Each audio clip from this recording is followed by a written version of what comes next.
રાજકોટના જાણીતા chartered accountant Pranab શાહની ઓફિસમાં આવકવેરા વિભાગે 4 દિવસ સુધી સર્ચ ઓપરેશન ચલાવ્યું।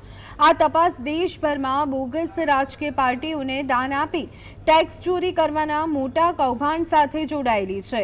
પટણા આઈટી વિભાગની ટીમે આ ઓપરેશન હાથ ધર્યું હતું કારણ કે તપાસમાં ખુલાસો થયો હતો કે રાજકોટની એક પેઢીએ આવી બોગસ પાર્ટીને 200 કરોડ રૂપિયાનું દાન આપ્યું હતું।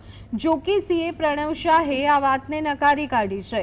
તેમણે જણાવ્યું કે તેમની ફર્મે માત્ર અમદાવાદની આમ જનમત પાર્ટીનું ઓડિટ કર્યું હતું અને તે પાર્ટી બોગસ હોવાની તેમને પાછળથી ખબર પડી હતી। આ દરોડામાં પટણા, ગાંધીધામ અને રાજકોટના અધિકારીઓ સામેલ હતા। હાલમાં આઈટી વિભાગે પ્રણવ શાહને રિલીવ કર્યા છે।